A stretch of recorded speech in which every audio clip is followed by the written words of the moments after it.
परा बिकल मई सर के लागे, पुनि उठ बैठ देख प्रभु आगे। श्याम कात सिर जटा बनाए, अरुण नयन सर चाप बढ़ाए। पुनि पुनि चितहि चरण चित दीना, सुफल जन्म माना प्रभु चीना। हृदय प्रीत मुख बचन कठोरा, बोला चितहि राम की ओरा। धर्म हेतु अवतरहु गोसाई, मारहु मोहि व्याध की नाई। मैं बैरी सुग्रीव पियारा, अवगुण कवन नाथ मोहि मारा। अनुज बधु भगनी सुत नारी, 69 कन्या सम ए चारी। इन्हि को दृष्टि बिलो कहि जाई, तोई ताई बधे कछु पाप न होई। मूढ़ तो ही अतिशय अभिमाना, नारी सिखावन करसि न काना। मम भुज बल आश्रित जेहि जानी, मारा चहसी अधम अभिमानी। सुनहु राम स्वामी सन, चलन चातुरी मोरे।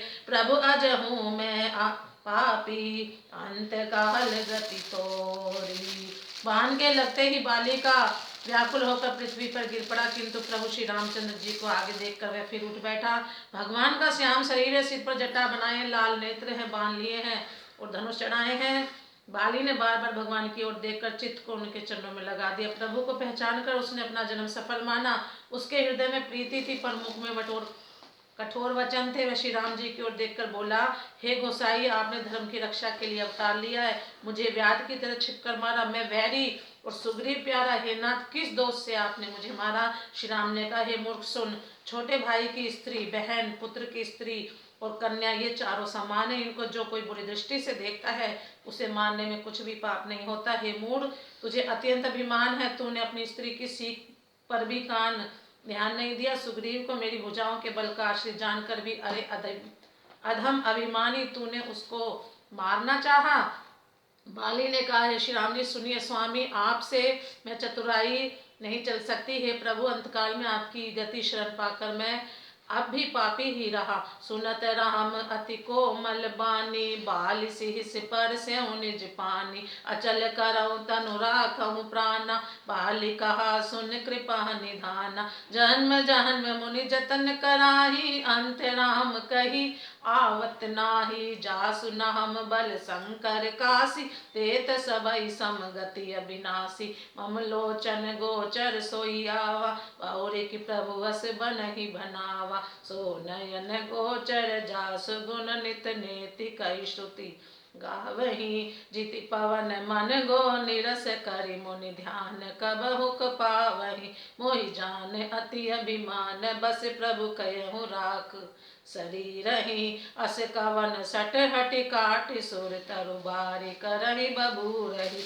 अब नाथ कर ना कर, अब नाथ करि करुणा बिलो कहूँ। देहूँ जो बर मागहूँ, जेहि जोनि जन्महु कर्म बस, तह राम पद अनुराग हूँ। यह तनय मम सम विनय, बल कल्याण प्रभु कल्याण प्रद प्रभु लीजिए।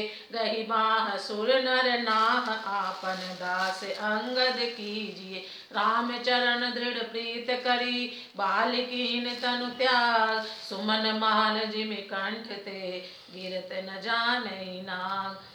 बाली की अत्यंत कोमल वाणी सुनकर श्री राम जी ने उसके सिर को अपने हाथ से स्पर्श किया और कहा, मैं तुम्हारे शरीर को अचल कर दूं, तुम प्राणों को रखो। बाली ने कहा, हे कृपा निधान सुनिए, मुनिगण जन्म जन्म में, प्रत्येक जन्म में अनेकों प्रकार का साधन करते रहते हैं, फिर भी अंतकाल में उन्हें राम नहीं कह आता।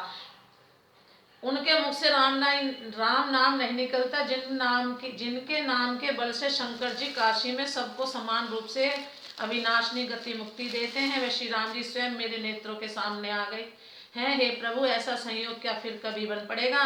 श्रुतियां नेति नेति कहकर निरंतर जिसका गुणगान करती रहती है, तथा प्राण और मन को जीतकर अब इंद्रियों को विषयों के रस से सर्वथा नीरस बनाकर मुनिगण ध्यान में जिनकी कभी क्वचित ही झलक पाते हैं, वे ही प्रभु आप साक्षात मेरे सामने प्रकट हैं।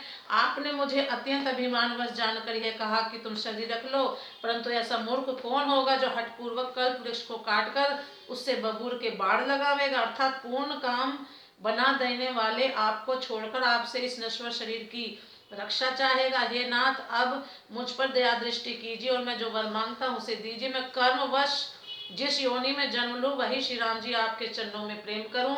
हे कल्याणप्रद प्रभु, यह मेरा पुत्र अंगद विनय और बल में मेरे ही समान है, इसे स्वीकार कीजिए। और हो देवता और मनुष्य के नाथ वहां पकड़कर इसे अपना दास बनाइए। श्री राम जी के चरणों में दृढ़ प्रीति करके बाली ने शरीर को वैसे ही आसानी से त्याग दिया जैसे हाथी अपने गले से फूलों की माला का गिरना ना जाने। प्रेम से बोलो जय श्री राम।